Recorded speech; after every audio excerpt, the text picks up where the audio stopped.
Good evening प्यारे बच्चों। आपको आज कक्षा 10 की विज्ञान पढ़ाने जा रहे हैं। इसका पहला पाठ है प्रकाश का परावर्तन तथा अपवर्तन। कक्षा 10 के भी बच्चों मेरे चैनल को लाइक और सब्सक्राइब जरूर करें, और जिससे आपको नए नए नोटिफिकेशन प्राप्त होते हैं। आप प्रकाश, प्यारे बच्चों, प्रकाश क्या होता है? जब हमें दूर से किसी परावैंगनी, किसी श्वेत प्रकाश की किरण जो हमारे वातावरण में आती या टकराती हुई दिखाई देती है, जिसके माध्यम से हम वस्तुओं को देखते हैं या अनुभव करते हैं, उसे हम क्या कहते हैं? प्रकाश। संसार की समस्त वस्तुएं, चाहे कोई भी वस्तु हो, बिना प्रकाश के दीप्तिमान नहीं हो सकती। प्रकाश आपका क्या होता है? एक तरंगों का एक समूह होता है, जिसके माध्यम से हम वस्तुओं को स्पष्ट रूप से देख सकते हैं। प्रकाश आपका दो प्रकार का होता है। प्रकाश दो प्रकार का होता है। प्रकाश दो प्रकार का होता है। प्रकाश दो प्रकार का होता है। पहला प्रकाश होता है कौन सा? दीप्त प्रकाश। दीप्त प्रकाश, दीप्त प्रकाश क्या होता है? ऐसे प्रकाश, दीप्त प्रकाश स्रोत। दीप्त प्रकाश स्रोत बच्चों क्या होते हैं? आप लोग लिखते भी जाएंगे। ऐसे प्रकाश स्रोत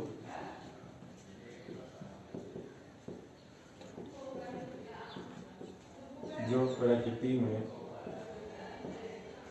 ऐसे प्रकाश स्रोत जो प्रकृति में पूर्ण रूप से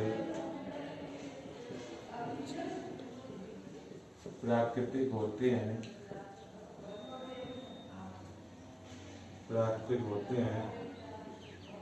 दीप्त प्रकाश स्रोत कहलाते हैं। दीप्त प्रकाश स्रोत कहलाते हैं।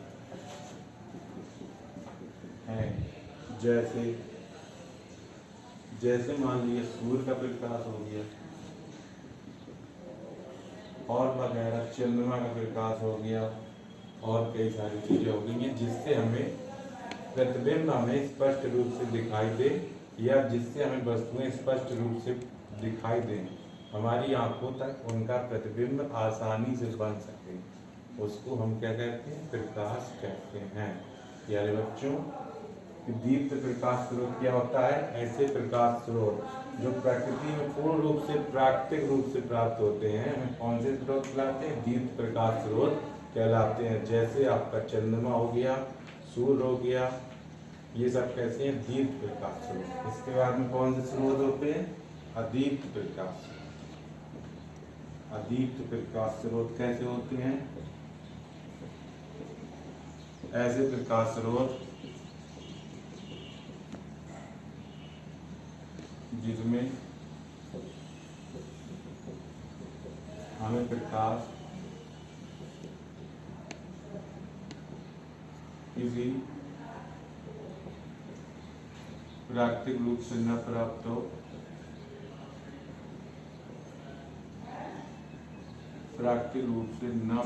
हो, बल्कि कृत्रिम रूप से प्राप्त हो,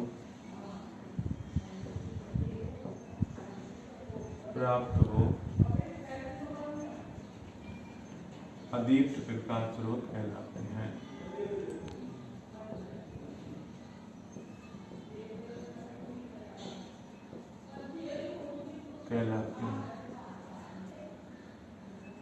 जैसे टॉर्च की रोशनी,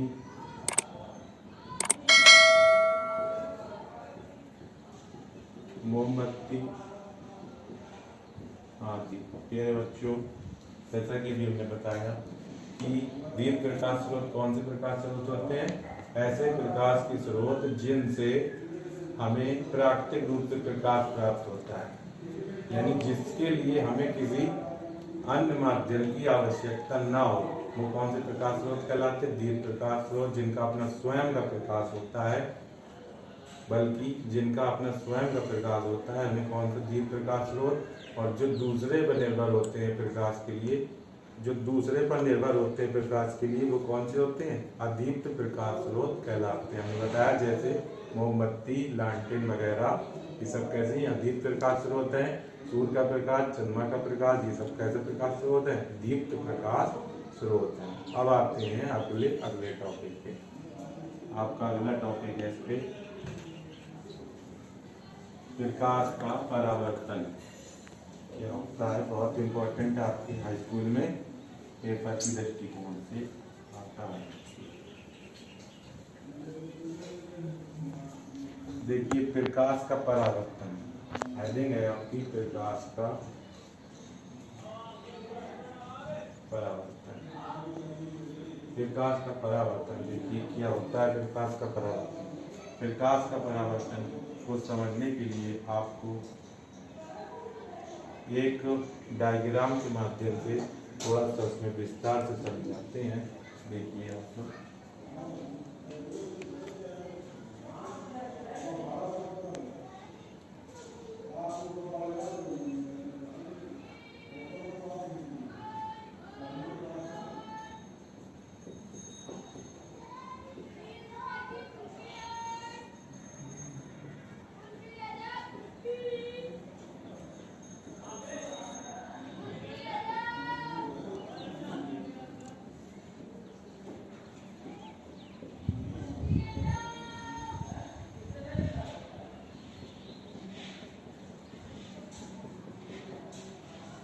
देखिए क्या होता है।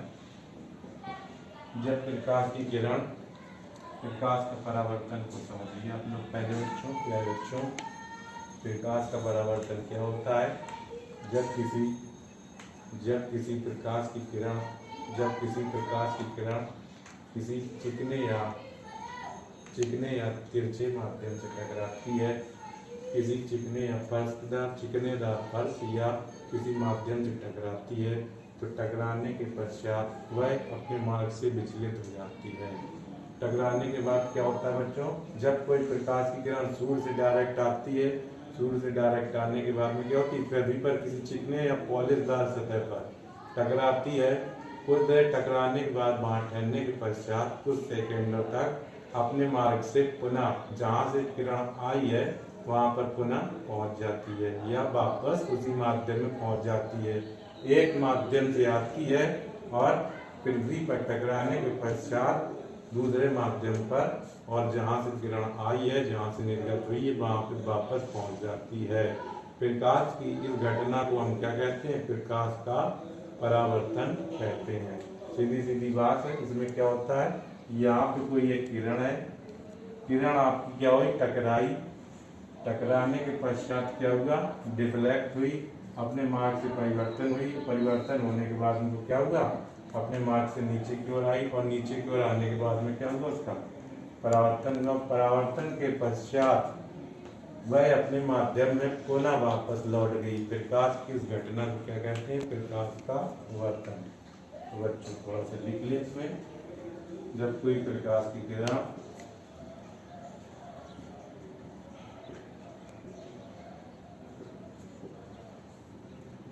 किसी चिकने या पॉलिशदार माध्यम से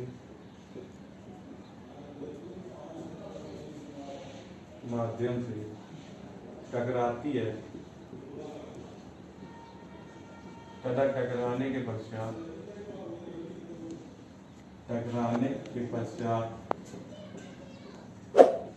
अपने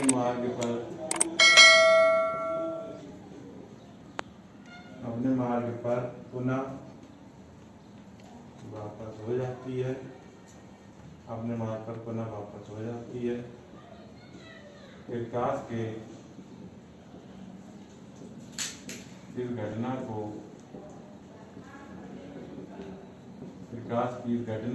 प्रकाश का अपवर्तन कहते हैं। परावर्तन, प्रकाश का परावर्तन कहते हैं। अब आपको इसके बारे में थोड़ा समझाते हैं। देखिए प्यारे बच्चों, प्रकाश का परावर्तन क्या होता है? जब कोई प्रकाश की किरण, सूर्य के प्रकाश की किरण किसी माध्यम से पृथ्वी पर आती है, पृथ्वी पर आने के बाद टकराने के पश्चात टकराती है किसी चिकनेदार या पॉलिशदार सतह से टकराने के पश्चात क्या होता है, पुनः उसी माध्यम में वापस लौट जाती है। एक बार टकराएगी, टकराने के पश्चात वापस लौट जाएगी। वापस लौटने की इस घटना को हम क्या कहते हैं, प्रकाश का अपवर्तन कहते हैं, परावर्तन कहते हैं। ठीक है, प्रकाश का परावर्तन आपको समझ में आया बच्चों? इसको आप 1 मिनट 1 सेकेंड थोड़ा होल्ड कर दें, इसको रोक लो और लिख लो। चलिए बच्चों, अब आपको पहले समझाया था हमने प्रकाश का परावर्तन, इसके बारे में एक बार फिर से बता दे रहे हैं। प्रकाश का परावर्तन क्या होता है? हमने बताया जब कोई प्रकाश की किरण किसी माध्यम से टकराने के पश्चात पृथ्वी पर या किसी चिकनी फर्श पर, चिकने तल पर गिरती है तो टकराने के पश्चात पुनः अपने मार्ग पर वापस चली जाती है। प्रकाश के इस घटना को हम क्या कहते हैं, प्रकाश का परावर्तन कहते हैं। यानी कोई एक माध्यम से टकराई और टकराने के पश्चात पुनः उसी माध्यम में चली जाए, उसे हम क्या कहते हैं बच्चों, प्रकाश का परावर्तन। प्रकाश के परावर्तन के कितने नियम होते हैं बच्चों? 2 नियम होते हैं। प्रकाश के परावर्तन के 2 नियम हैं। पहला नियम क्या होता है, आपतित किरण, आपतन कोण तथा परावर्तित किरण। आपतित किरण, अपवर्तन कोण, आपतन कोण, आपतित किरण, परावर्तित किरण तथा अभिलंब। आपतित किरण, परावर्तित किरण तथा अभिलंब तीनों किसमें होते? एक ही तल पर होते। देख रहे हैं बच्चों, इसी तल पे है, आपको दिख रहा होगा। आपतित किरण, आपतन कोण, परावर्तित किरण कहाँ? एक ही तल पे है। ठीक है, इसके बाद दूसरा नियम होता है, आपतन कोण सदैव परावर्तन कोण के बराबर होता है। ये आपतन कोण है, ये परावर्तन कोण है, दोनों कैसे होंगे? आपके बराबर होंगे। तो इनको आप लिख लीजिए। पहला नियम है आपतित किरण,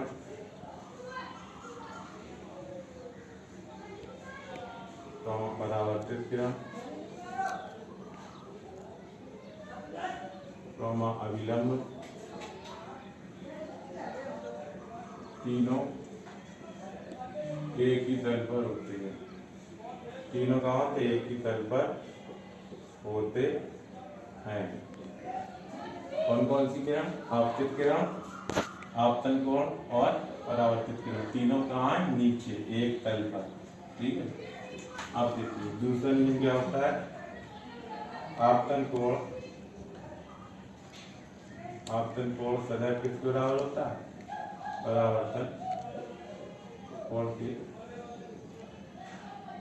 आपतन कोण सदैव परावर्तन कोण के बराबर होता है।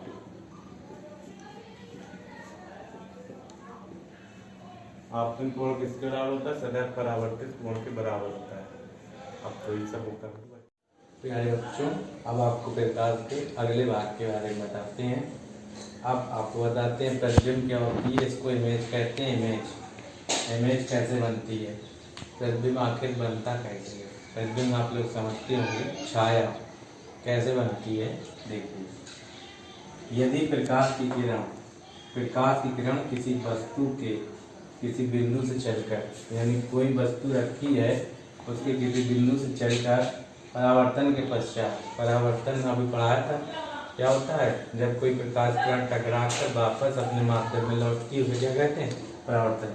तो यदि प्रकाश की किरण वस्तु के किसी बिंदु से चलकर परावर्तन के पश्चात किसी दूसरे बिंदु पर जाकर मिलती है, यानी कि या तो डायरेक्टली मिल जाएगी, कोई प्रकाश की किरण वस्तु के किसी बिंदु से चलकर, एक पॉइंट से चलकर परावर्तन के पश्चात किसी दूसरे बिंदु पर जाकर मिलती है, लगभग किसी बिंदु पर आती हुई प्रतीत होती है, यानी उस पर ऐसा लग रहा होता है जैसे आ रही हो। तो इस दूसरे बिंदु को, पहले बिंदु को क्या कहते हैं? प्रतिबिंब कहते हैं।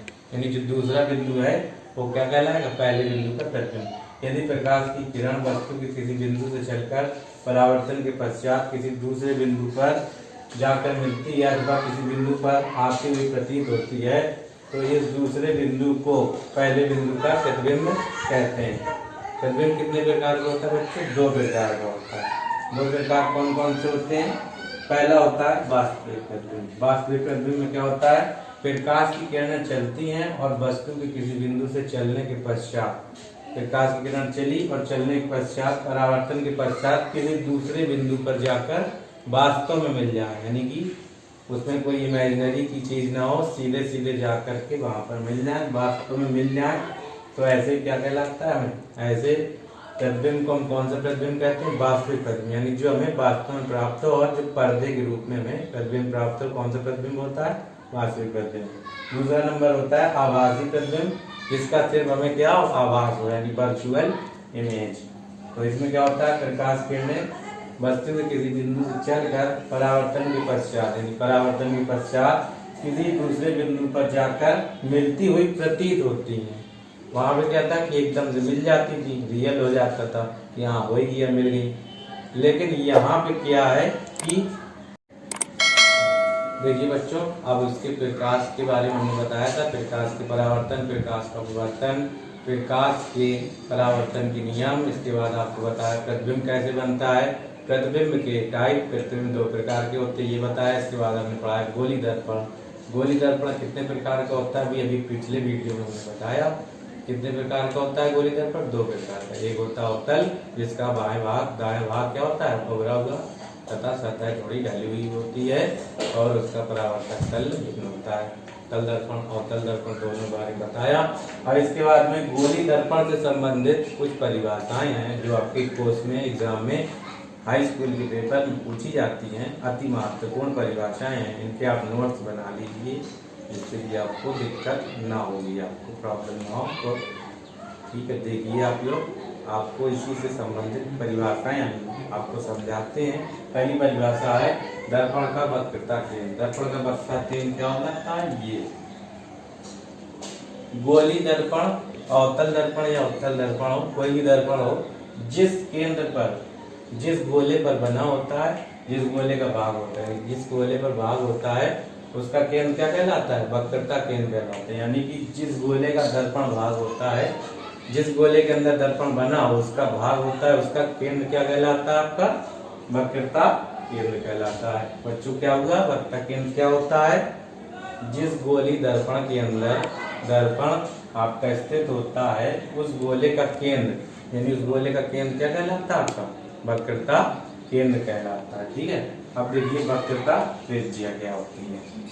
उस गोले की त्रिज्या, उस गोले की त्रिज्या जिसका दर्पण भाग होता है क्या कहलाती है? दर्पण की वक्रता त्रिज्या कहलाती है। यानी जिस गोले का भाग होता है, उस दर्पण की त्रिज्या क्या कहलाती है? वक्रता त्रिज्या कहलाती है। अब देखिए ध्रुव क्या होता है। ध्रुव क्या होता है? ध्रुव के परावर्तक तल के मध्य बिंदु को, परावर्तक तल कौन सा है? ये परावर्तक तल है, इधर से, तो ये वाला जो बिंदु होगा वो क्या कहलाएगा? आपका ध्रुव कहलाएगा।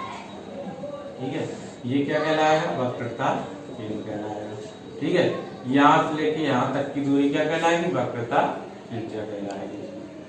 ठीक है, तो हमने बताया आपको ध्रुव क्या होता है? दर्पण के परावर्तक तल के मध्य बिंदु को दर्पण का ध्रुव कहते हैं। यानी दर्पण के परावर्तक तल में जो मध्य बिंदु होता है, उसको दर्पण का ध्रुव कहते हैं। मुख्य अक्ष क्या होता है? दर्पण के ध्रुव तथा दर्पण के वक्रता केंद्र को मिलाने वाली, दर्पण के ध्रुव और दर्पण के वक्रता केंद्र को मिलाने वाली रेखा को दर्पण का मुख्य अक्ष कहते हैं। यानी दर्पण का जो ध्रुव है, यानी ये वाला ध्रुव, और दर्पण का वक्रता केंद्र, यानी ये वाले ध्रुव से, यानी ये वाले ध्रुव से और वक्रता केंद्र को मिलाने वाली रेखा ही क्या कहलाती है? आपकी मुख्य अक्ष कहलाती है। यानी यहाँ से लेकर यहाँ तक की दूरी क्या होगी? मुख्य अक्ष। ठीक है, कहाँ से कहाँ तक की दूरी? दर्पण के ध्रुव तथा दर्पण के वक्रता केंद्र को मिलाने वाली रेखा दर्पण की मुख्य अक्ष कहलाती है। अब बात की जाए फोकस दूरी की। फोकस दूरी क्या होती है? दर्पण के ध्रुव से मुख्य फोकस तक की दूरी को, यानी दर्पण का ध्रुव कौन सा? ये है, और यहाँ तक की दूरी, यानी यहाँ से यहाँ तक की दूरी क्या कहलाती? फोकस दूरी एफ। फोकस दूरी को हम लोग किससे लिखते हैं? एफ से प्रदर्शित करते हैं। फोकस दूरी को एफ से प्रदर्शित करते हैं। इसका मात्रक क्या होता है बच्चों? डायोप्टर होता है। इसका मात्रक क्या होता है? डायोप्टर। ठीक है बच्चों, आज की क्लास में इतना ही। अब आपको अगला वीडियो आपके इसके आगे के टॉपिक के बारे में बताया जाएगा। बच्चों, इस वीडियो को बनाने में बहुत ही पूर्णतः सावधानी पूर्वक बरती गई है। लेकिन अगर इसमें कोई भी गलती हो या किसी प्रकार की त्रुटि हो तो उसको आप लोग इग्नोर करिएगा। अभी नए नए वीडियो सब हैं तो आप लोग थोड़ा सा उसमें कमेंट बॉक्स पे आप कमेंट भी कर सकते हैं, बता सकते हैं। कोई समस्या हो आपकी, कोई सवाल हो तो आप उस पर कमेंट बॉक्स पे डाल सकते हैं। लेकिन आप इस बात का ध्यान रखें, जो भी प्रॉब्लम हो आप मुझसे ज़रूर शेयर करें, बताएं, आपके सॉल्यूशन किया जाएगा। नमस्कार, मैं अभय गुप्ता, आपके लिए विज्ञान अध्यापक, आपकी सेवा में तत्पर रहूँगा हमेशा। आप हमारे चैनल को बावनी मैथ्स एंड केमिस्ट्री को सब्सक्राइब जरूर करें, लाइक करें तथा बेल आइकन को दबाएं, जिससे कि आपको नोटिफिकेशन प्राप्त होती रहे।